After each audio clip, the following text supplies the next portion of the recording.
नमस्कार. डॉक्टर कोरोनाच्या 21व्या भागामध्ये आपलं सगळ्यांचं नेहमीप्रमाणे स्वागत आहे. आपल्यासोबत आहे डॉक्टर राहुल पंडित आणि डॉक्टर शशांक जोशी. नमस्कार डॉक्टर राहुल पंडित, डॉक्टर शशांक जोशी. नमस्कार अनिरुद्ध. म नमस्कार प्रोफेसर साहेब. नमस्कार. नमस्कार डॉक्टर पंडित, डॉक्टर अनिरुद्ध, नमस्कार. आज आपला टॉपिक आहे की सेकंड वेव्ह बद्दल आपण बोललो होतो थोडंसं. अजून त्याच्याबद्दल आपल्याला बोलायचं आहे. व्हॅक्सिन्सबद्दल बोलायचं आहे आणि हर्ड इम्युनिटी हे 3 महत्त्वाचे आपण गोष्टींबद्दल बोलणार आहोत. मी पहिल्यांदा डॉक्टर पंडित आपल्याकडे जाईन आणि आपल्याला विचारेन की आपण एका त्या व्हायरोलॉजिस्टबद्दल आपण बोलत होतात की त्यांनी काहीतरी एक लेटेस्ट काहीतरी सांगितलंय की हर्ड इम्युनिटी बद्दल. तर जरा सांगू इच्छिता का आपण? एक एक दक्षिण भारतातले व्हायरोलॉजिस्ट आहेत.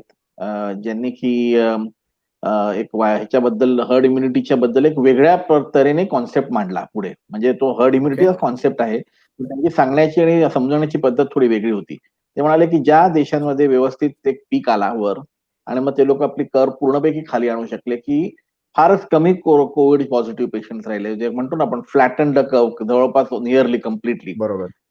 तशा देशांमध्ये थंडीमध्ये दुसरी लाट आलेली आहे. आणि हे सर्व जे देश आहेत ते आपले वेस्टर्न कंट्रीज आहेत, ज्या की युरोपमध्ये आणि अमेरिकनच्या कॉन्टिनेंटमध्ये जास्ती आहेत. बाकीच्या ज्या आपल्या एशियातल्या खंडातल्या कंट्रीज आहेत तिकडे काही एवढी काही सेकंड वेव्हचा त्रास झालेला नाहीये.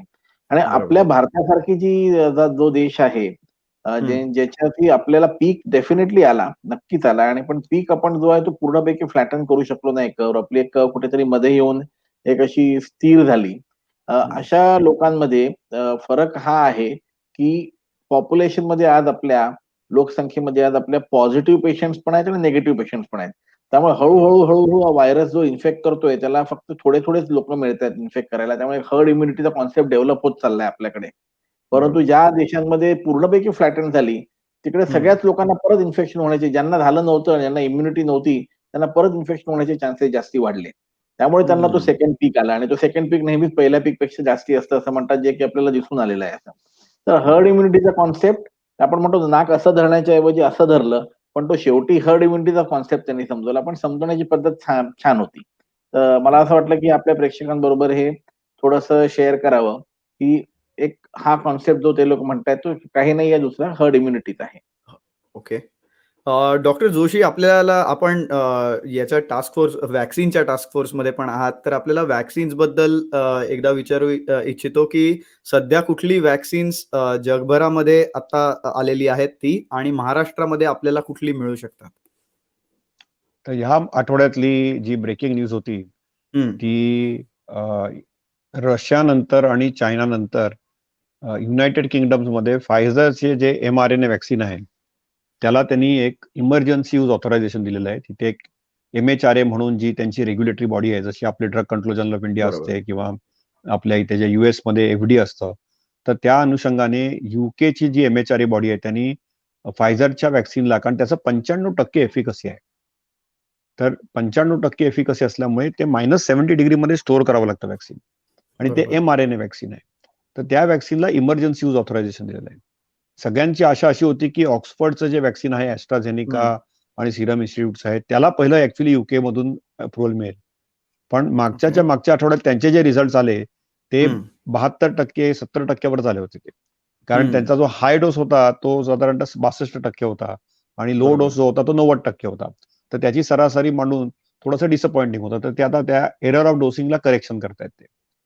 तर भारतामध्ये mRNA जी व्हॅक्सिन्स आहेत ती UK, USA मध्ये आहेत. मॉडर्ना हे युएसचं व्हॅक्सिन आहे, फायझर हे युएसचं व्हॅक्सिन आहे. ही तिकडची व्हॅक्सिन आहेत. भारतामध्ये आता mRNA ची व्हॅक्सिन फॅसिलिटी पुण्यामध्ये एक जिनोव्हा म्हणून कंपनी आहे, तिथे चालू करायची शक्यता आहे.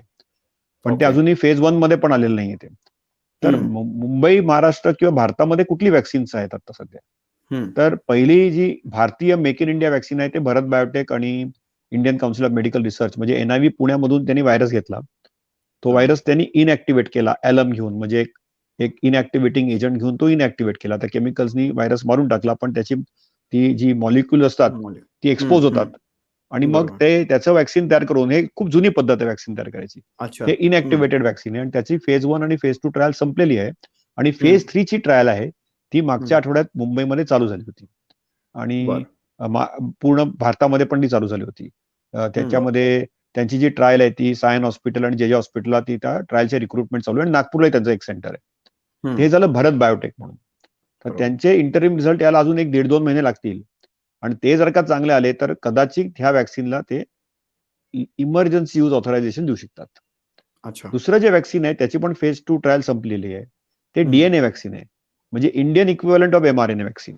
बरोबर. आणि ते वॅक्सिन जे आहे ते डिपार्टमेंट ऑफ बायोटेक्नॉलॉजी सपोर्ट करून झायडस कॅडिलाने झाय कोविडी म्हणून वॅक्सिन काढलेलं आहे. बरोबर. त्याची पहिली आणि दुसरी फेज कंप्लीट झालेली आहे आणि फेज 3 ट्रायल चालू झालेले आहेत त्याच्या. अच्छा. ह्या दोन्ही वॅक्सिनचा फायदा काय आहे की यांना खूप जास्ती कोल्ड स्टोरेज लागत नाही, जसं फायझर किंवा एमआरएनएच्या वॅक्सिन लागतं. तिसरं जे वॅक्सिन आहे ते कदाचित ह्या दोन्ही वॅक्सिनच्या अगोदर येऊ शकतं. त्या दोन्ही वॅक्सिन्स मधली फेज 3 ट्रायलची मिनिमम रिझल्ट याला 2.5-3 महिने लागतील बरोबर. आजपासून किंवा मागच्या आठवड्यापासून. तर जे ऑक्सफर्ड सिरम इन्स्टिट्यूट आणि ॲस्ट्राझेनिकाचं जे वॅक्सिन आहे ते जे वॅक्सिन आहे ते ॲडिनोव्हेक्टर वॅक्सिन आहे. ते या वॅक्सिनची फेज 2 फेज 3 कंबाईंड ट्रायल चालू आहे इंडियामध्ये. आणि ह्याच्या अगोदरची जी ट्रायल आहे ती already UK, Brazil, south Africa आणि अमेरिकेत झालेली आहे.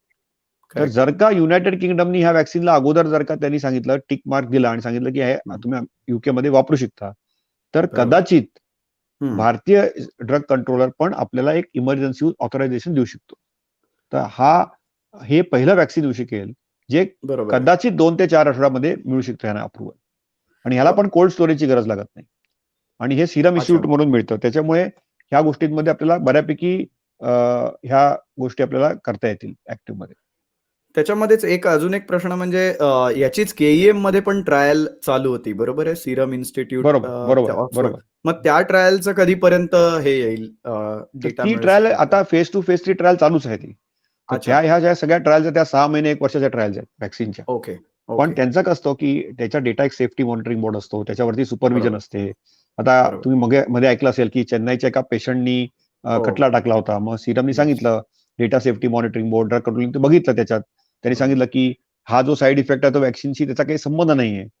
लोक घाबरून जातात. काय झालं की आपण जर काही इंजेक्शन घेतो आणि मग आपल्याला दुसरा काहीतरी आजार झाला तर आपण काय करतो की त्या इंजेक्शनला ब्लेम करतो, आजाराला न ब्लेम करता. तसा प्रकार होऊ शकतो. तर कॉज इफेक्ट रिलेशनशिप काही एस्टॅब्लिश केली नव्हती आणि कॉज इफेक्ट रिलेशनशिप एस्टॅब्लिश करायला आपल्याला चॅलेंज करावं लागतं परत. हे दुसरा डोस द्यावा लागतो. तर ह्या रुग्णाला काय होतं की अंडरलाईन डिसीज असेल आणि तो बाहेर आला बाय ऍक्सिडेंट की वॅक्सिनमुळे झाला, हे सांगणं अतिशय कठीण आहे. पण वॅक्सिनचा साईड इफेक्ट आहे असं अनलाइकली आहे. आयसीएमआरचं पण म्हणणं आहे, ड्रग कंट्रोलचं पण म्हणणं आहे, तिथल्या सेफ्टी कमिटी जी आहे, data safety monitoring, ethics committee, सगळ्यांना वाटतं की अनलाइकली आहे की हा वॅक्सिनचा साईड इफेक्ट आहे. ही बाय अँड लार्ज जी वॅक्सिन भारतामध्ये आता सध्या करतायत त्यांना कोल्ड स्टोरेज लागत नाही आणि त्यांचा सेफ्टी फॅक्टर चांगला आहे. फक्त काय आहे की एफिकसी कितपत ती इफेक्टिव्ह राहतील. 95% 94% जसं फायझर मॉडल झाले तोपर्यंत ते पोचतील का त्या लेवलवर, त्या पिकिंग ऑर्डरवर, ते आपल्याला माहित नाही. तर त्याच्यात थोडीशी एक फट आहे. त्याच्यानंतर एक चौथं वॅक्सिन येईल भारतामध्ये ट्रायलसाठी. ते असेल बायोलॉजिकल इव्हान्स कंपनी म्हणून आहे, जॉन्सन अँड जॉन्सनचं वॅक्सिन आहे, ते होईल तयार. भारतात काय खूप ऑर्डर झालेत, वॅक्सिन्स खूप बनणार आहेत मेड इन इंडियामध्ये. कारण भारतामध्ये वॅक्सिन प्रोडक्शनची सगळ्यात मोठी प्लांट्स आहेत. त्याच्यामुळे आपल्याला बायोटेक्नॉलॉजिकल प्लांट्स म्हणून भारतातून खूप वॅक्सिन जाणार आहेत बाहेर. तर त्यातली काही वॅक्सिन्स भारतीयांना पण येणार आहेत. पण भारतामध्ये पण मागच्या आठवड्यात मोठी अनाउन्समेंट केली डिपार्टमेंट ऑफ हेल्थनी की सगळ्यांना आपण वॅक्सिन देणार नाही होत. आपण एका क्रिटिकल थ्रेशोल्ड पर्यंत वॅक्सिन देणार आहोत. तर पहिलं म्हणजे हेल्थ केअर वर्कर्स, मग फ्रंटलाईन वर्कर्स, ह्या दोघांना प्रायोरिटी येणार आहे.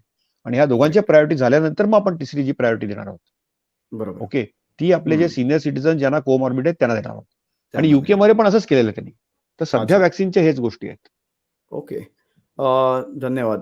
डॉक्टर पंडित, आपल्याला याच्याबद्दलच थोडंसं त्या भीतीबद्दल पण एक बोलू इच्छितो. आपण म्हणत होता की अमेरिकेतले म्हणजे जे अँटी वॅक्सिनची जी एक अशी हे आहे, म्हणजे लॉबी आहे, की त्यांना वाटतं की त्यांना भीती आहे की म्हणजे ते वॅक्सिन आम्ही घेणार नाही. किंवा काही जण आहेत ते नुसतेच म्हणजे असं आहे की आम्हाला वॅक्सिन घेतल्याने आम्हाला दुसरा काही आमच्या रिलिजनच्या अगेन्स्ट आहे की आमच्या धर्माच्या अगेन्स्ट आहे, असे पण काही लोक आहेत. तर ही भीती कितपत रास्त आहे आणि त्यातला भारतासाठी काय त्याचं हे आहे, प्रमाण आहे, म्हणजे भारतात पण असं आपल्याला सेफ्टीसाठी आपण अजून काय हे उपदेश देऊ इच्छिता? अगदी बरोबर प्रश्न आहे. पण त्याच्यामध्ये एक एक मिनिटं मी फक्त घेतो. हो, डॉक्टर जोशी सरांनी जे म्हटलं त्याच्याबद्दल थोडंसं अजून पुढे म्हणतो, की हेल्थ बरोबर. डिपार्टमेंटने जी मागच्या आठवड्यात अनाउन्समेंट केली, की करेक्ट. याच आठवड्यात केली रादर हां. अनाउन्समेंट, की सगळ्यांना काही आपण व्हॅक्सिन देणार नाही आहोत. एक क्रिटिकल मास आपण 30 ते 40 कोटी लोकांना कोटी व्हॅक्सिन लोकांना देणार आहोत. देणार. तर बरोबर. ह्याबद्दल मध्ये माझं आयसीएमआरच्या काही लोकांशी बोलणं झालं आणि त्याच्या अच्छा. मागचा जो हेतू आहे, हं. तो हेतू आणि तो जो त्याचा कॉन्सेप्ट आहे, तो हर्ड इम्युनिटी सारखा कॉन्सेप्ट आहे पुन्हा. तर बरोबर. आता जो आपला पहिला जो मार्च महिन्यामध्ये, एप्रिल महिन्यामध्ये जो सिरो सर्व्हे झाला, तो हं. सिरो सर्व्हे 0.76% पॉप्युलेशन इन्फेक्टेड आहे म्हणून दाखवत होता. आणि बरोबर. त्याच्यानंतरचा जो झाला जुलै-ऑगस्टमध्ये, तो जवळपास 6.7% पॉप्युलेशन अफेक्टेड आहे म्हणून दाखवत होता. बरोबर. 0.76 म्हणून 6.7 म्हणजे ऑलमोस्ट 10% लोक 10 पट करेक्ट. लोकांना जास्ती झालं इन्फेक्शन. झालं ओके 10 होतं. पट. आता जो बरोबर. सिरो सर्व्हे होतोय आणि त्याचं हं. डिसेंबर-जानेवारीमध्ये येईल, तेव्हा काही हं. 10 पट होईल असं वाटत नाहीये. आयसीएमआरची बरोबर. अपेक्षा आहे की तिप्पट-चौपट होईल काहीतरी. म्हणजे एक ओके. 24% पर्यंत वगैरे आपण पोहोचू एखाद वेळेस. 24% वॉव! पॉप्युलेशन इन्फेक्ट झाल्यासारखं वाटेल. सिरो बरोबर. सर्व्हेवरून. झिरो तर सर्व्हिस. 30-24% आणि हे 30 ते 40 कोटी लोकं म्हणजे अजून एक 30% हे मिळून बरोबर. आपण 50% च्या पार जाऊ. तर बरोबर. मी एका टीव्ही शोवर डॉक्टर रमण गंगाखेडकरजींबरोबर होतो. तर ते म्हणाले, की जर हां. आपण जुलैपर्यंत हे सगळं करू शकलो आणि बरोबर. 30 ते 40 कोटी लोकं आणि आपले साधारण सिरो सर्व्हे झालेले एक 20-25 कोटी लोकं. तर आपण बरोबर. 58 कोटी साधारण झाला, तर एक साधारण 50 कोटीच्या वर 50% च्या जवळपास आपण पोहोचतो. तर अच्छा. एखाद वेळेस पुढच्या पॉप्युलेशनला द्यायची गरज पडणार नाही. बलाराम हं. भार्गवजींचा जे कॉमेंट होता तो it was maybe we will not maybe we may not have to vaccinate people असं त्यांनी म्हटलं. मे बी म्हणजे हा अच्छा. डायनामिक प्रोसेस आहे. जसं आम्ही म्हणतो आमचं ट्रीटमेंट प्रोटोकॉल डायनामिक आहे. तर ते जून-जुलैमध्ये हं. परत एक आढावा घेतील, की आता पुढच्या कुठल्या पॉप्युलेशनला करायचं. हे एक बरोबर. असं डायनामिक प्रोसेस जात राहील. आता येतो तुमच्या प्रश्नाकडे. हं. यूएसमध्ये ना एक फार ओपिनियटेड लोकं असतात. म्हणजे आपल्याला हं. माहिती आहे राइट फ्रॉम हो. द चाइल्डहूड त्यांना हो. फ्रीडम ऑफ स्पीच एवढं फिअर्सली प्रोटेक्ट करतात स्वतःचं, बरोबर. की ते लोकांचे ओपिनियन्स मग ते एखादं जर मन घट्ट करून बसलं, की मला हा ओपिनियन आहे, तर त्या ओपिनियनला धरून चालतात. तेच. हो. त्यामुळे तुम्ही असं म्हणालात, की काही लोकांचं रिलिजियस असेल, काही लोकांचं हं. वैयक्तिक मत असेल, काही लोकांचं मला काहीच होणार नाही, मी कशाला व्हॅक्सिन घ्यावं असं असेल. तर ह्या बरोबर. सगळ्या किंवा काही लोकांची भीती असेल, की बाबा हे नवीन व्हॅक्सिन आहे, हं. एवढ्या घाईघाईत रोल आउट केलंय. कारण जसं बरोबर. शशांक सर म्हणाले, की नॉर्मल व्हॅक्सिनची प्रक्रिया वर्षानुवर्ष चालते आणि करेक्ट. त्यानंतर कुठे ते सेफ्टी आणि हे करून आपण व्हॅक्सिन बाहेर घेतो आणि हे व्हॅक्सिन 9 महिन्यात, 10 महिन्यात आपण बाहेर काढतोय. तर बरोबर लोकांना आहे. साहजिक आहे की चिंता वाटते. त्यामुळे त्यांनी बरोबर. असं सजेस्ट केलं, की पहिले 3 एक्स प्रेसिडेंट्स ऑफ हं. यूएस विल हं, बी हं. Taking the vaccine. ते लोकं अच्छा. व्हॅक्सिन पहिले घेतील. म्हणजे मग वाह! लोकांमध्ये कॉन्फिडन्स येईल, की बाबा एक्स प्रेसिडेंट सुद्धा व्हॅक्सिन घ्यायला तयार आहेत. तर हं. सामान्य माणसाला कॉन्फिडन्स यावा, भीती जावी आणि हं. त्या व्हॅक्सिनचं महत्त्व कळावं, याकरता बरोबर. घेतलेलं हे चांगलं पाऊल आहे. मला तर हं. चांगलं वाटलं, की हां. कोणी कारण काय होतं, की सामान्य माणूस जो आहे, तो कोणाला तरी फॉलो करतो. मग तो बरोबर. पॉलिटिशियन असो, चाहे फिल्म स्टार असो, आपल्या भारतामध्ये क्रिकेटर असो आणि करेक्ट. आपण वारंवार बघितलंय, की सोशल मीडियावर या स्टार लोकांनी किंवा पॉलिटिशियन्सनी दिलेले मेसेजेस हं. लोकांपर्यंत पोहोचतात आणि ते त्यांना आकलन पण करतात आणि त्याच्याबद्दल त्यांना एक अभिमान पण वाटतो, की बाबा आम्ही ह्यांना फॉलो करतो करून.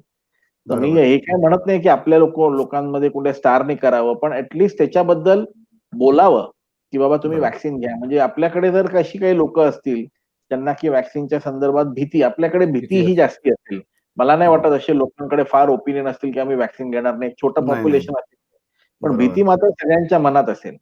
हो. आणि ती भीती दूर करण्याकरता म्हणून जर आपण थोडाफार असा सोशल मीडियाचा वापर केला, जसा मास्कबद्दल आपण म्हणत साठी आलो. करतो. जेव्हा बरोबर. स्टार लोकांनी मास्कबद्दल बोलायला लागले, वापरायला लागले, तेव्हाच लोकं जरा जनतेत थोडाफार जास्ती मास्कचा वापर चालू झाला.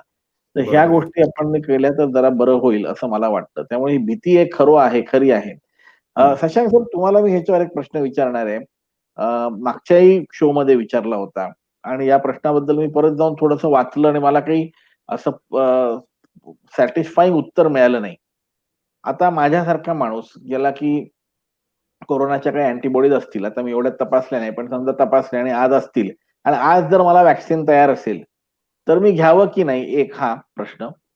आणि समजा जर घेतलं, कारण पब्लिक हेल्थमध्ये काय आहे, पब्लिक हेल्थमध्ये आपण जेव्हा 25 कोटी 30 कोटी लोकांना व्हॅक्सिनेट करणार आहोत, सरकार काय सांगणार नाही तुम्ही अँटीबॉडीज तपासा करून. तुम्ही म्हणणार की हे लोक लिस्टवर आहेत, या सगळ्यांना व्हॅक्सिन द्या. बरोबर, आपण हेल्थ केअर वर्कर आहोत, आपण सगळ्यांना व्हॅक्सिन द्या म्हणून येईल. कोणी विचारणार नाही की राहुल पंडितला किंवा जोशींना अँटीबॉडी आहे की नाही, त्यांना व्हॅक्सिन द्या एवढं सांगण्यात येईल. मग घेतल्यावर मला काही त्रास होऊ शकतो का? किंवा तुम्हाला काही त्रास होऊ शकतो का? किंवा एखाद्याला कोविडची अँटीबॉडी असेल तर काय त्रास होऊ शकतो का? हे 2 प्रश्नांची उत्तरं मला सॅटिस्फाईंग काही मिळाली नाही कुठे. तर पहिली गोष्ट म्हणजे कित्येक लोक जगात व्हॅक्सिन घेतात जेव्हा त्यांना अँटीबॉडी असतात आणि बाय अँड लार्ज क्रॉस रिॲक्टिव्हिटीमुळे त्यांना काही साईड इफेक्ट होत नाही. आतापर्यंत Okay. जेवढं व्हॅक्सिन लिटरेचर आहे, आणि हे जास्ती लिटरेचर आहे लहान मुलांमध्ये, म्हणजे पिडियाट्रिक लिटरेचर आहे. कारण पिडियाट्रिक्स मध्ये काय होतं की कित्येक मुलांना तो आजार होऊनही गेलेला असतो आणि किंबहुना आपल्याला कळतही नाही. आणि प्रत्येक वेळेला काय आपण मुलांची ती अँटीबॉडी टेस्ट करत नाही.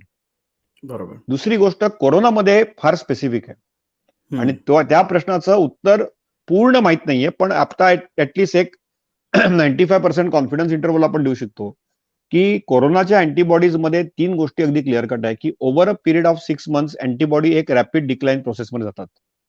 तर 2/3 लोक आहेत, म्हणजे एक साधारणतः 60-70% लोक आहेत ज्यांच्या अँटीबॉडी 100% जर का त्याची लेवल असेल 95, तर ती जवळजवळ 0 होऊन जाते 6 महिन्यामध्ये, अच्छा. 2/3 मध्ये. आणि Okay. 1/3 असे लोक असतात की त्यांचा एक क्रिटिकल टायटर राहतं. तर आयडियली काय आहे की अशक्य आहे आपल्याला की सगळ्यांची आपण टेस्ट करून मग त्या अँटीबॉडी टेस्टिंग कराव्या. आता बरोबर. न्यूट्रलायझिंग अँटीबॉडीज हम्म. आणि प्रोटेक्टिव्ह अँटीबॉडीज आणि मेमरी अँटीबॉडीज ह्याच्यात पण खूप फरक आहे. हम्म. आपल्याला कोरोनातून काय प्रोटेक्ट करतं, तर फक्त antibody level is not equal to immunity. Antibody level जर का शरीरात पॉझिटिव्ह असेल, म्हणजे IgG तुमची जी पॉझिटिव्ह आहे राहुलजी, ती बरोबर. दॅट ओनली टेल्स अस की whether you are eligible to donate blood आणि यू हॅड बरोबर. Exposure or not. He doesn't बरोबर. Tell you whether you are protected, आणि तुम्हाला उद्या कोरोना झाला तर ती अँटीबॉडी जाऊन त्या व्हायरसला न्यूट्रलाइज करेल की नाही हे सांगणं थोडंसं कठीण आहे. पण लाईकलीहुड इज येस. पण त्याचा न्यूट्रलायझिंग कपॅसिटी आणि ती टायटर ह्या सगळ्या आपल्या ज्या नॉर्मल अँटीबॉडी टेस्ट आहेत त्या करत नाहीत. त्याच्यासाठी आपल्याला इम्युनॉलॉजी लॅब्स असतात. जसं आपण एकदा आपलं तुमचं सॅम्पल आपण बँगलोरला पाठवून तिथे ऍक्च्युली आपण करून घेतलं होतं की, आणि ते आता आपण करू, जर का आपल्याला करायचं असेल तसं करावं लागेल. दुसरी गोष्ट की टी सेल पेशी आहेत आपल्या बॉडीमध्ये. कित्येक लोकांना हे पाहिलेलं आहे स्पेनमध्ये, इटलीमध्ये, UK मध्ये आणि US मध्ये आणि ब्राझीलमध्ये, की ज्यांच्या अँटीबॉडी लेवल जवळजवळ 0 झाल्यात, पण त्यांच्या बरोबर. शरीरामधली टी सेलची जी मशिनरी आणि अपॅरेटस आहे तो शाबूत झालेला आहे. आणि त्यांनी बरोबर कोरोना व्हायरस कसा दिसतो, ओके, तो गोरा आहे की काळा आहे, ते बरोबर त्यांनी शोधून काढलेलं आहे. आणि त्याच्यामध्ये काय होतं की कोरोना व्हायरस कसा आहे त्याचा त्यांना जरा जरी वास आला तरी लगेच ते आपल्या शरीराची प्रतिकारशक्ती ऍक्टिव्ह करून त्याला किल करतील. तर त्याला आपण Okay. म्हणतो टी सेल रेपेटॉयर. आणि ही जी टी सेल पेशी आहेत, तर त्याच्यात मेमरी सेल्स असतात आणि त्या मेमरी सेल्स बऱ्यापैकी शाबूत होतात. आता अच्छा. आपण बाहेरून अँटीबॉडी दिलं तर तो actually it is again presenting the same thing. तर काय होईल की आपल्या अँटीबॉडी लेवल जर का X असतील तर त्या डबल होतील किंवा त्या वाढतील जास्ती. पण अच्छा. त्याच्यामुळे तुम्हाला असं काही निगेटिव्ह साईड इफेक्ट होतील असं वाटत नाही मला. पण त्याच्यात एक कॅच आहे.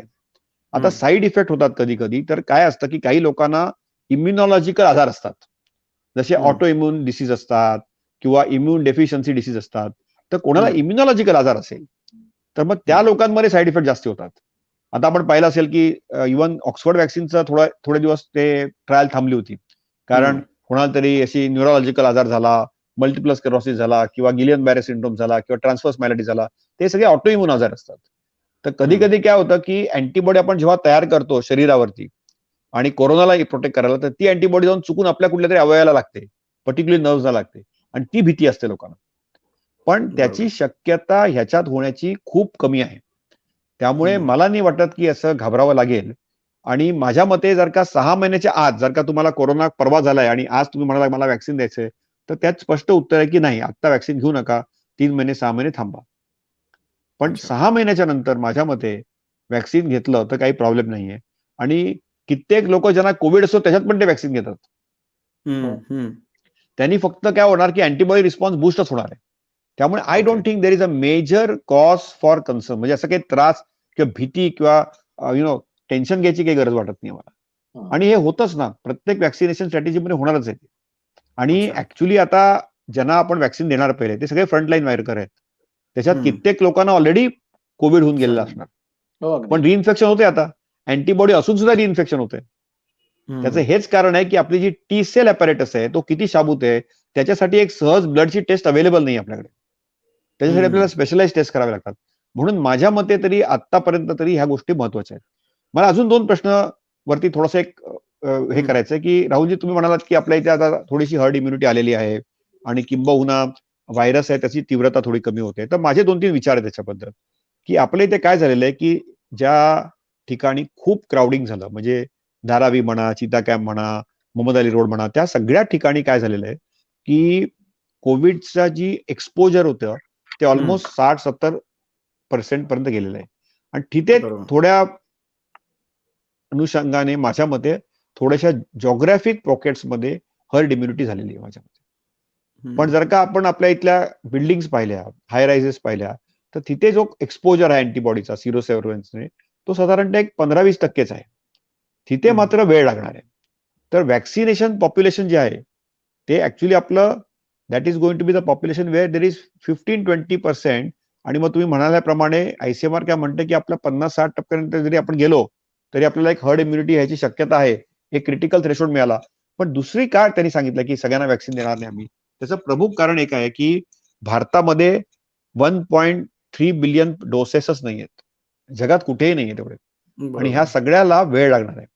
आणि आपण अतिशय स्ट्रेस घेणारे लोक आहेत. असा तुम्हाला अजिबात भीती वाटू नका की मी ह्या कॅटेगरीमध्ये नाही, आता मला व्हॅक्सिन नाही मिळणार आणि राहुललाच मिळेल किंवा शशांकलाच मिळेल आणि अनिरुद्धला नाही मिळणार. तर अशी गोष्ट नाहीये ती. ज्यांना सगळ्यात जास्ती एक्सपोजर आहे त्यांना पहिलं व्हॅक्सिन दिलं जाईल. त्याच्यानंतर सगळ्यात जास्ती ज्यांना धोका आहे त्यांच्या जीवासाठी, म्हणजे जीव जाऊ शकतो, जसे आपले सिनियर सिटीजन्स आहेत, कोरमॉर्बिड आहेत, त्यांना दिलं जाईल. हे 2 ग्रुप्स प्रोटेक्ट केल्यानंतर एक एफर्ट असणार आहे की सगळ्यांना द्यावं. ऍटलिस्ट टिल दॅट लेवल की एक क्रिटिकल मास होईल. पण त्याच्यात काय होईल की आपण म्हटलं की सगळ्यांनी व्हॅक्सिन घ्या तर लोक धरसोड सुटतील आणि एक अनरेस्ट होऊ शकते. तर त्याची गरज वाटत नाही मला. दुसरी गोष्ट म्हणजे काय की व्हॅक्सिन कसं देणार, आपण कोणाला देणार, कधी देणार, ते विकत घ्यावं लागणार की गव्हर्नमेंट देणार, ते स्टोअर कसं होणार, कुठलं व्हॅक्सिन मिळणार आपल्याला, हे खूप प्रश्न आहेत. तर मला वाटतं टप्प्याटप्प्याने मार्चमध्ये ही प्रोसेस चालू होईल. मार्च ते जून जुलैपर्यंत ती मेनली रिस्ट्रिक्टेड राहील health care doctors, Covid warriors आणि सिनियर सिटीजन्स. आणि जून नंतरचे 2 जे मोठे मोठे 3-3 महिने येतात, जून ते सप्टेंबर आणि ऑक्टोबर ते डिसेंबर पुढच्या वर्षी, त्याच्यामध्ये माझ्या मते पॉप्युलेशन मध्ये सुद्धा काही वल्नरेबल ग्रुप्स आणि लेस वल्नरेबल ग्रुप्स त्यांना सुद्धा ही व्हॅक्सिन मिळू शकतं. इट इज काय की हे किती अवेलेबल आहे, कुठलं अवेलेबल आहे, किती सेफ आहे, किती इफेक्टिव्ह आहे, ह्या सगळ्यांचं समीकरण घेऊन ते केलं जाईल. बरोबर आहे. तर त्याच्याशीच ऍक्च्युली निगडीत हाही एक प्रश्न होता की आता ते फायझरचं जे व्हॅक्सिन होतं ते त्यांनी म्हणलंय की ते साधारणपणे 3 महिने, आजच मी न्यूज बघत होतो की 3 महिन्यांपर्यंत ते अँटीबॉडीज राहत आहेत त्या व्हॅक्सिनमध्ये. तर मग तसं आपण याचं जर ऑक्सफर्डचं व्हॅक्सिन म्हणलं तर ते एकतर किती दिवस त्याची इम्युनिटी राहू शकेल आपण घेतल्यानंतर, आणि या सगळ्या व्हॅक्सिन्समध्ये 2 डोसेस द्यायला लागणार आहेत.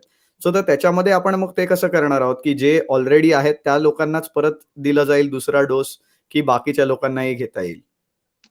नाही, आय थिंक मला पहिली गोष्ट म्हणजे ज्यांना बूस्टर डोस लागणार आहे सगळ्यांना 2 डोस घेतात तेव्हा 2 डोस, म्हणजे आपण जेव्हा ज्याला 1 डोस देणार त्याला दुसरा डोस द्यावाच लागणार आहे, द्यावाच लागतो. नाही तर पूर्ण व्हॅक्सिन फेल होऊन जाणार. दुसरी गोष्ट म्हणजे की काय आहे की व्हॅक्सिन हे आपल्याला द्यावं लागणार आहे आणि ज्यांना ते मिळणार आहे त्यांना ते 100% मिळणार आहे. त्यांना असं नाही की एकाला 1 डोस मिळेल नंतर दुसरा डोस नाही मिळणार. ह्याच्यासाठीच पूर्ण स्ट्रॅटेजी इन प्लेस आहे. आणि तिथेच नीती आयोग आणि कॅबिनेट सेक्रेटरीनी जी आपल्याला कमिटी स्थापन केली आहे पूर्ण भारतामध्ये, ते बेसिकली स्टोरेज, डिस्ट्रीब्युशन आणि ऍडमिनिस्ट्रेशन या 3 गोष्टी पाहणार आहेत व्हॅक्सिनच्या. दुसरी गोष्ट अशी आहे की व्हॅक्सिन जे तुम्ही म्हणताय की आता कोणी व्हॅक्सिन घेतलं आणि ते 3 महिनेच राहील, हे सांगणं अशक्य आहे. कारण आता कोरोनाचाच 1 दिवसाचा वाढदिवस झालाय आणि अँटीबॉडीचा वाढदिवस तर 6 महिने पण झालेला नाही. तर त्याच्यामध्ये असं सांगणं की या 3 महिने राहतील की 6 महिने राहतील की 1 वर्ष राहील, ओनली टाइम विल टेल. कारण we are in the second year, we are just entered second year of corona. आणि भारतात त्याची जी फर्स्ट इयरची अॅनिव्हर्सरी होईल ती मार्च एप्रिलमध्ये होईल. म्हणजे अजूनही आपण 9व्या महिन्यात आणि 10व्या महिन्यातच आहोत कोविडच्या. माझ्या मते तुम्ही विचारलं मला तर 8व्या ते 9व्या महिन्यामध्ये होतो आपण. त्याच्यामुळे ह्या गोष्टींवर ह्या स्पेक्युलेटिव्ह राहतील की आपण सांगितलं की बॉस फक्त 3 महिने राहणार आहे, मग 3 महिने राहणार तर घ्या कशाला मग. बरोबर. तर माझ्या मते मला जे लिटरेचर दिसतंय त्याच्यामध्ये व्हॅक्सिनची जी इम्युनिटी आहे ती ऍटलिस्ट 1 वर्ष तरी राहिली पाहिजे. नॉर्मली आपण फ्लू मध्ये तसंच करतो की दरवर्षी आपण व्हॅक्सिन घेतो. तर बरोबर. ऍटलिस्ट मिनिमम 9 ते 12 महिने याची जर का असेल. प्रतिकार शक्तीमुळे जर का आपल्याला कोविड प्रोटेक्शन मिळणार असेल तर इट इज वर्थ इट. अच्छा. आणि माझ्या मते that is what it will be. बर. इवन जो फ्लूचं जे व्हॅक्सिन आहे, हम्म. त्या व्हॅक्सिन बद्दल पण घेतो. आता मी तर दरवर्षी घेतो फ्लू व्हॅक्सिन आणि ते अच्छा. फ्लू व्हॅक्सिन ते 100% तुम्हाला इम्युनिटी देत नाही. ते बरोबर. तुम्हाला बऱ्यापैकी जास्ती बाकीच्या लोकांपेक्षा इम्युनिटी देते. परंतु फ्लू हम्म. व्हॅक्सिन घेणारे बरेच कमी लोक आहेत आमच्यासारखे. जेव्हा आपण हो. सगळेजण मिळून 50%च्या वर लोक जास्ती मिळून एखादा कोविड व्हॅक्सिन घेऊ तेव्हा त्याची एफिकसी एखाद्या वेगळी राहील, कारण इन्फेक्शन बरोबर. रेट्स ड्रॉप होतील. आता ड्रॉप जर होतील. मी फ्लू व्हॅक्सिन घेतलं, तुम्हाला फ्लू जेव्हा होतो, तेव्हा तो हा. फक्त सर्दी खोकल्यापुरता साधारण सीमित राहतो. तो फार सिव्हिअर फ्लू होत नाही. आणि त्याच्यामध्ये एक्झॅक्टली. मुख्य जे फ्लूचे जे व्हॅक्सिन आहे, आता क्वाड्री फ्लू आहे किंवा त्याच्या आधी जे ते 3 वॅक्सिग्रिप नावाचं होतं, की 3 स्ट्रेन्स होते. बरोबर. H1N1 चा स्ट्रेन त्याच्यात सगळ्यात महत्वाचा आहे, कारण तो आपल्याला 2009 मध्ये फार त्रास देऊन गेला H1N1 चा स्ट्रेन. आणि तो हम्म. H1N1 आता मध्ये एंडेमिक होता. आता तो हम्म. स्पोरॅडिक दिसायला लागला. मागच्या 2 वर्षात, 1.5 वर्षामध्ये तो स्पोरॅडिक झालाय. स्पोरॅडिक म्हणजे एखाद दुसरी केस येते. बहुतांश बरोबर. केस आता कोविडच्याच दिसतायत आपल्याला. त्यामुळे तो स्पोरॅडिक बरोबर. झालेला आहे आता H1N1. आणि हम्म. तसंच आपल्याला कोविड संदर्भात पण बहुतेक होईल. आपण व्हॅक्सिन घेऊ, त्याच्यानंतर बूस्टर घेऊ आणि मग हम्म. बूस्टर घेतल्यानंतर आपल्याला बहुतेक 12 महिन्याची इम्युनिटी मिळेल. त्या 12 महिन्याची बरोबर. इम्युनिटीमध्ये असं अजिबात धरून चालू नका, की आपल्याला कोविड होण्याची शक्यता शून्यच आहे करून. पण एवढं नक्की, बरोबर. की कोविड झाला, तर तो इतका सौम्य होईल, की आपल्याला त्याचा काही त्रास होणार नाही. एखाद्या वेळेस आपण अच्छा. एसिम्प्टोमॅटिक राहू किंवा माइल्डली सिम्प्टोमॅटिक राहू. असं असं एक जरी इम्युनिटी मिळाली तरी पुष्कळ चांगलं आहे. आणि ह्याच्यात परत दुसरा भाग तोच आहे, की जेव्हा आपण हम्म. मास व्हॅक्सिनेशन करू, तेव्हा मे हम्म. बी त्याच्यापेक्षा जास्ती चांगला इफेक्ट मिळेल आणि एखाद्या वेळेस आपल्याला कोविड होणारच नाही. तो त्या बरोबर आहे. त्या गोष्टी पण फार महत्वाच्या आहेत. आय थिंक हे पुढचे 12 महिने आपल्याला शिकवत जाईल काय आपण बोलतोय आज.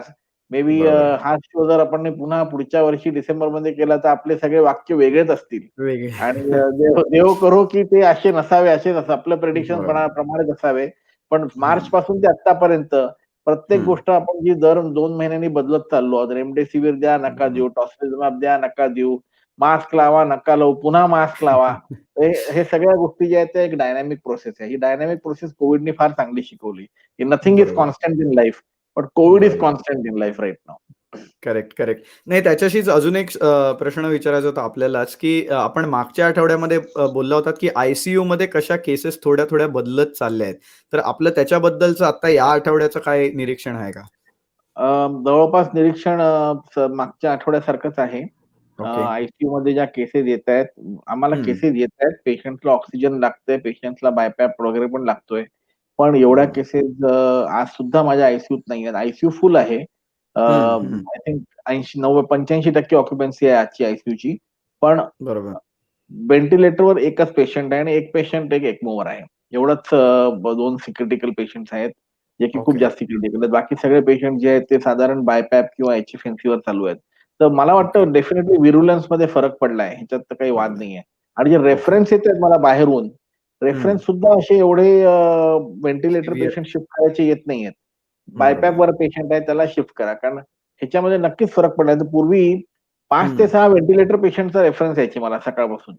आणि बरोबर. 5-6 वेगळे. तर बरोबर. व्हेंटिलेटर पेशंटला शिफ्ट करणं फार कठीण काम आहे.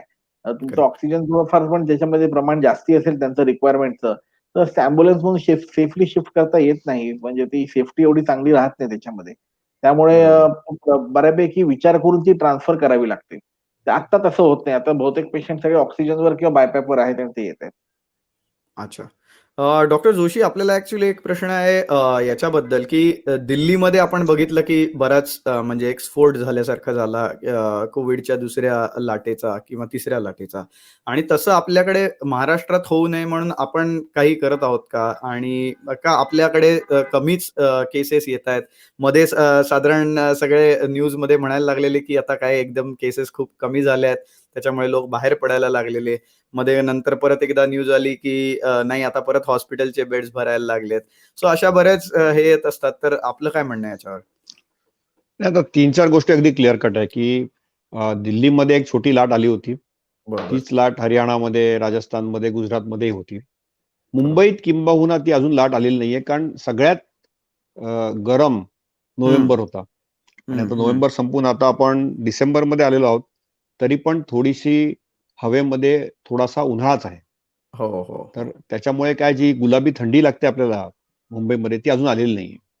आणि बरोबर. त्याच्यामुळे मुंबईमध्ये जेव्हा थोडंसं टेम्परेचर कमी होईल, जे माझ्या मते नाताळपासून साधारणतः आपल्या प्रजासत्ताक दिनापर्यंत होतं आणि करेक्ट. त्याच्यानंतर थोडं होतं. त्याच्यात जर का टेम्परेचरमध्ये जर का डिप झाला 10 डिग्री 15 डिग्रीच्या खाली, तर मात्र ट्रान्समिशनची रिस्क वाढते. दुसरी गोष्ट म्हणजे बाकीच्या ठिकाणी जिथे-जिथे कोविडचा प्रादुर्भाव वाढला होता, तिथे प्रदूषण जास्ती होतं आणि खूप जास्ती लोकांची ये-जा होती. बरोबर. तर दिल्ली आणि मुंबई अशी शहरं आहेत, की जिथे खूप लोकांची ये-जा असते सगळीकडून. आणि मग ती त्याच्यावरती जरा बंदी आणल्यानंतर ते प्रादुर्भाव कमी झाले. महाराष्ट्रात आपण काय केलं, की आपण ताबडतोब एक प्रोटेक्टिव्ह किंवा रिएक्टिव्ह मेजर घेऊन बाहेरून येणाऱ्या लोकांची आपण चाचण्या चालू केल्या. त्यामुळे काय होतं, की लोक इथे येऊन एकदम तुडुंब भरले नाहीत. आणि त्याच्यामुळेही आपल्याला थोडासा एक फरक दिसतोय. पण आपले जर का मुंबईची सरासरी नंबर बघितले, तर ते क्लिअरली कमीच आहेत. आणि जे नॉर्मली 1000, 1500, 2000 होते, ते आता साधारणतः 1000च्या खाली 600, 700, 800 मध्ये येतात. That was expected to rise, कारण दिवाळीपासून आता 2 आठवडे होतील आज. बरोबर आहे. धनत्रयोदशीला बरोबर 2 आठवडे झाले. तरी पण आपल्याला तो काही जो पीक असता तो दिसत नाहीये. त्यामुळे दिवाळीचा काय फार मोठा इम्पॅक्ट झालेला दिसत नाहीये मला. मला असं वाटतं थोड्या प्रमाणामध्ये हर्ड इम्युनिटी मुंबईसारख्या ठिकाणी किंवा पुण्यासारख्या ठिकाणी आलेली आहे असं वाटतंय आपल्याला. पण ह्याचा असा अर्थ होत नाही की आपण मास्क नाही घालावं. बरोबर. काय होणार आहे की काही दिवसानंतर आपण परत दिल्लीसारखं व्हायला नको. बरोबर. निष्काळजीपणे करून आपण आपला कोविड एप्रोप्रिएट बिहेवियर सोडलं, जर का मास्किंग केलं नाही, डिस्टन्स नाही ठेवला आपण, सॅनिटायझेशन केलं नाही, तर will be back to square one. आणि हे आपल्याला अवॉइड करायचं. ही जी कंप्लेन्सन्सी आहे ती अवॉइड करायची. बरोबर अगदी आहे. बरोबर. डॉक्टर पंडित, तुम्हाला एक ॲक्चुअली प्रश्न आहे, की आपण म्हणतो की सोशल डिस्टन्सिंग करायला हवं. पण आपण बसेस बघितलेल्या आहेत, आपण मार्केट्स बघितलेले आहेत. त्याचबरोबर काही-काही तर म्हणजे आपण ऑफिशियली गोष्टी सुरू केल्यात. जसं कालच एक न्यूजमध्ये आलेलं, की एका फ्लाइटमध्ये 80% ऑक्युपन्सी आपण आता अलाऊ करत आहोत. तर बरं. याच्यामध्ये सोशल डिस्टन्सिंग कसं शक्य आहे? म्हणजे आता आपण बसमध्ये जर आपण म्हणलं, की शेजारी-शेजारी बसायचं, तर सोशल डिस्टन्सिंग तर शक्य नाहीये. तर अशामध्ये मग हे कसं करायचं? थोडासा एक हलका-फुलका जोक मारतो. आता व्हायरसला हां. शिकावं लागेल सोशल डिस्टन्सिंग कसं करायचं. कारण आपण तर करत नाही आहोत. त्यामुळे व्हायरसच थोडासा हुशार झाला तर बरं आहे, की बाबा मी याच्या पासून दुसऱ्याकडे जाणार नाही करून. नाही, ऑन अ सीरियस नोट, बरोबर. गंभीर बाब आहे. परंतु हं. इकॉनॉमी आणि बाकीच्या लोकांच्या सोयी कितपर्यंत किती दिवस आपण दाबून ठेवणार? हा जो बरोबर. बॅलन्स आहे, हा बॅलन्स मला तरी वाटतं, पर्सनल हे माझं मत आहे, की हं. महाराष्ट्र सरकारने आणि भारत सरकारने दोघांनी सुद्धा चांगल्यापैकी आत्तापर्यंत बॅलन्स करत आलेत. प्रत्येक गोष्टीत आपण कंप्लेंट करू शकतो. काही प्रश्नच बरोबर. नाहीये.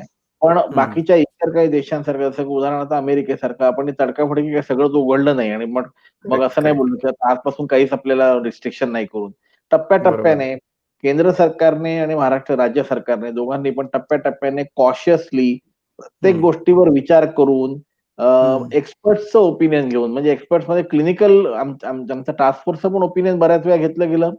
पब्लिक हेल्थ एक्सपर्टचं ओपिनियन घेतलं गेलं आणि ॲडमिनिस्ट्रेटर्सचं ओपिनियन घेतलं गेलं. या सगळ्या बरोबर. घेऊन मग त्याच्यातून एक मार्ग कसा निघेल, असं टप्प्याटप्प्याने आत्तापर्यंत जो आहे तो लॉकडाऊन जो ईज करत गेलेलो आहोत आपण. हो, बरोबर आता आहे. सध्या बसमध्ये कुठलाच मी बस बघतो आणि त्या बसेस अजून छोट्या पण झाल्यात साइजमध्ये आणि बहुतेक एअर हो. कंडिशन झाल्यात सगळ्या हो, आणि त्यात हो. अजून गर्दी मात्र तेवढीच राहिली आहे. तेवढीच त्यामुळे राहिली. अगदी तुम्ही म्हणताय ते बरोबर आहे, की सोशल डिस्टन्सिंग अशक्य आहे त्याच्यामध्ये पाळणं. अ, हं.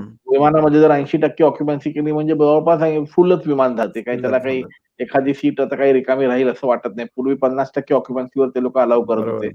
थोड्या दिवसात रेस्टॉरंट्समध्ये पण चालू होईल एखाद्या वेळेस 80% ऑक्युपन्सीवर रेस्टॉरंट, तर आता 50% वर चालू आहेत तर. बरोबर. आ, हे सगळ्या गोष्टींच्या मागे एकच चांगला हेतू आहे, की टप्प्याटप्प्याने लोकांच्या सोयी चांगल्या कराव्या.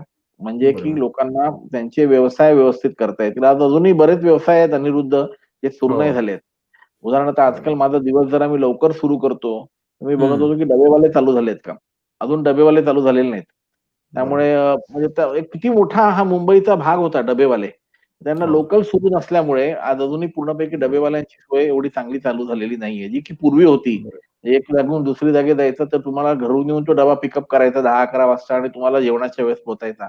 ही एक बरोबर. सोय अजून चालू झालेली नाही. तर कधी ना कधी आपल्याला हे करणं गरजेचं होतं आणि मला वाटतं, की ही जी आता आपण साधली ती चांगली वेळ आहे. अ, हं, कधी ना कधी हा निर्णय घ्यायचा होता. ते म्हणतात ना इंग्लिशमध्ये, "you have to bite the bullet." But as hmm, long as आपण त्याला व्यवस्थित विचार करून केलाय, तर तो निर्णय हं. नक्कीच व्यवस्थित आपल्या फेवरमध्ये जाईल असं वाटतंय. बरोबर आहे.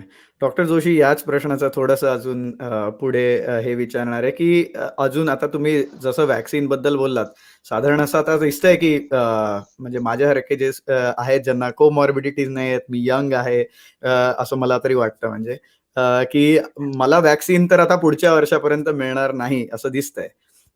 तर अशामध्ये मास्क आहे, नक्कीच आहे, सोशल डिस्टन्सिंग आहे. अजून 1 वर्ष म्हणजे जवळ-जवळ 8 महिने लोकांचे ऑलरेडी गेलेत.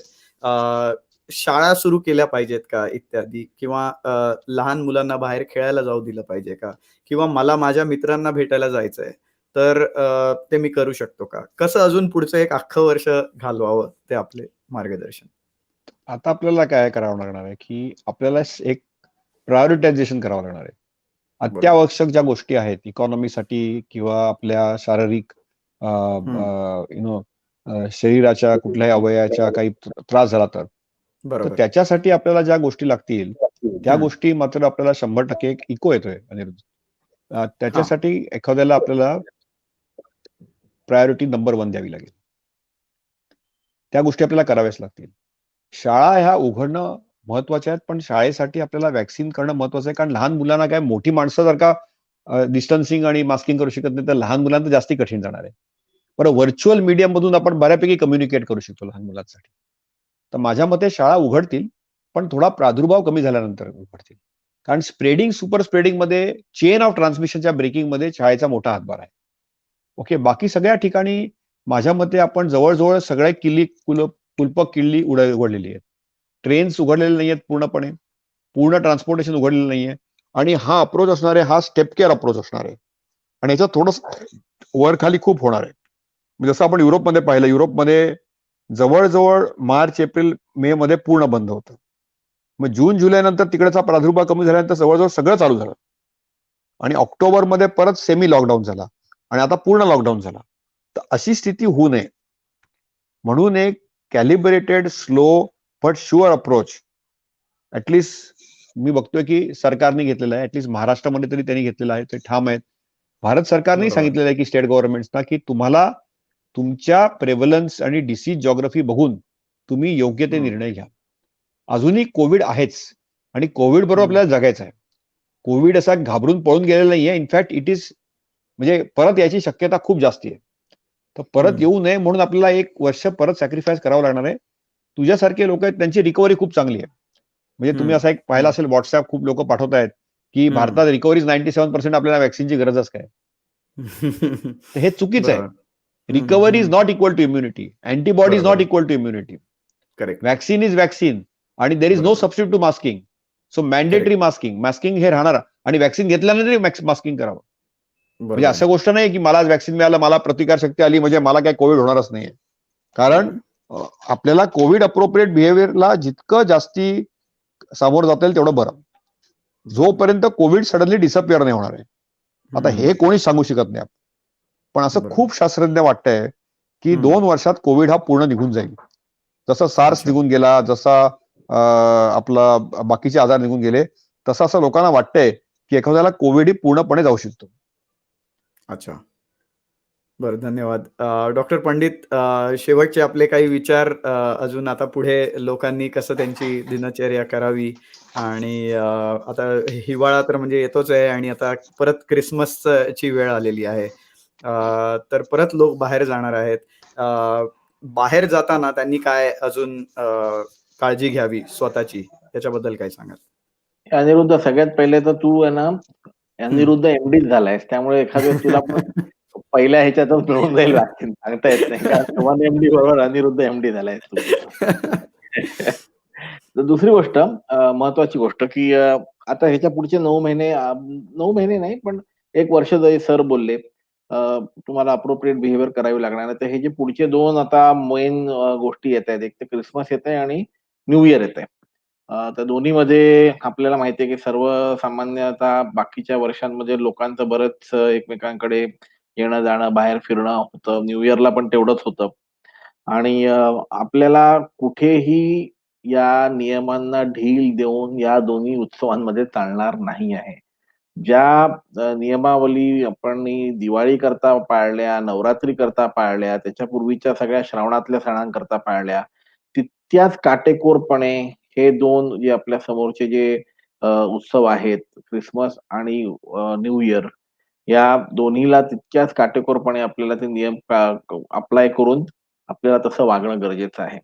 कारण कुठे पण आपण थोडीफार ढील दिली एखाद्या ह्याच्यामध्ये आणि कोरोना अप्रोप्रिएट बिहेवियर जे आपण म्हणतो नेहमी ते सोडलं आणि एखाद्या रोगाचा जर प्रादुर्भाव परत सुरू व्हायचा असेल, तर तो ही अशीच अपॉर्च्युनिटी बघतोय. अशी अपॉर्च्युनिटी म्हणजे जसं सर म्हणाले, की क्रिसमसमध्ये आपल्या न्यू इयरमध्ये आपलं मुंबईचं टेम्परेचर कमी असतं.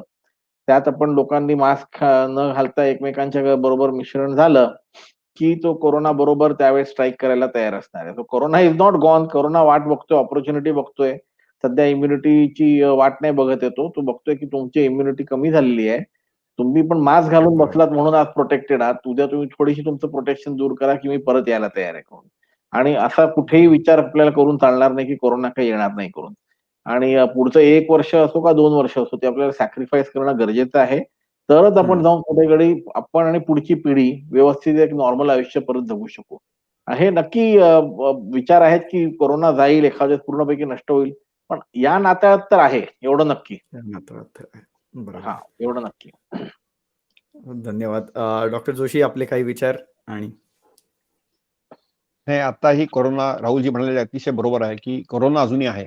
बरोबर. आणि कोरोना वाटच पाहतोय, की परत कधी जंप मारून, उडी मारून परत सगळ्यांच्या आत यावं. तर आता आपल्याला काहीही परिस्थितीमध्ये निष्काळजीपणा नाही करायचा आहे. थोडी बरोबर. काळजी घ्यायची आहे. सगळी कामं करायची आहेत. आपल्याला जी जरुरी आहेत, हं. अत्यावश्यक कामं आहेत, आवश्यक कामं आहेत, ती जरुरी कामं आहेत, ती जरूर करा. पण काळजी घ्या. शक्यतो मास्किंग तर मॅन्डेटरीच आहे. डिस्टन्सिंग जमलं तर करा. क्राउडेड प्लेसेस, पुअरली व्हेंटिलेटेड जागा अव्हॉइड करा तुम्ही. आणि व्हॅक्सिन येतंय, पण व्हॅक्सिनला यायला अजून एक 6 महिने आहेत किंवा 1 वर्ष आहे सगळ्यांना घ्यायला. बरोबर. पण व्हॅक्सिनच्या अगोदर आपण जर का बिहेवियर जर का चांगलं ठेवलं आपण हं. आणि आपली कामकाज चालू ठेवलं, तर भारत एका अशा टर्नअराउंडवर आहे, हं. जिथे आपल्याला पूर्ण जग जिथे बुडतोय, तिथे हं. भारत मला असं वाटतं, की इट विल स्विम आउट. हं. आणि त्याच्यातून एक मोठं राज्य, जास्ती एक मजबूत राज्य म्हणून जगभर आपल्याला आपली प्रसिद्धी होईल असं मला वाटतंय. कोविडमुळे भारताला खूप चांगली संधी आहे वरती यायला आणि भारतीयांनी फक्त थोडीशी आपल्या वागणुकीवरती, आपल्या जर का मास्किंग बिहेवियर वरती चांगला लगाम ठेवला, डिस्टन्सिंग वरती किंवा सॅनिटायझेशनवर जरा चांगला लगाम ठेवला, खूप गर्दीच्या गोष्टींमध्ये आपण गेलो नाही आणि पुअरली व्हेंटिलेटेड रूम्समध्ये गेलो नाही, तर मला असं वाटतं की भारत हा पहिला देश होईल जगामध्ये जिथे कोरोना येऊन पण आणि मोठ्या संख्येत येऊन पण त्याच्यावर आपण मात तर करूच, पण त्याच्यानंतर आपण पुढे निघू आणि आपली इकॉनॉमी ही पॉझिटिव्ह मध्ये निघून जाईल. असे मला खूप पॉझिटिव्ह संकेत आहेत. फारच छान. दोघेही आपण डॉक्टर राहुल पंडित आणि डॉक्टर शशांक जोशी नेहमीप्रमाणेच आमच्यासाठी वेळ काढलात आणि आमच्यासोबत येऊन बोललात. त्याच्याबद्दल धन्यवाद. नमस्कार. धन्यवाद अनिरुद्ध. धन्यवाद शशांक सर. नमस्कार डॉक्टर राहुल आणि अनिरुद्ध.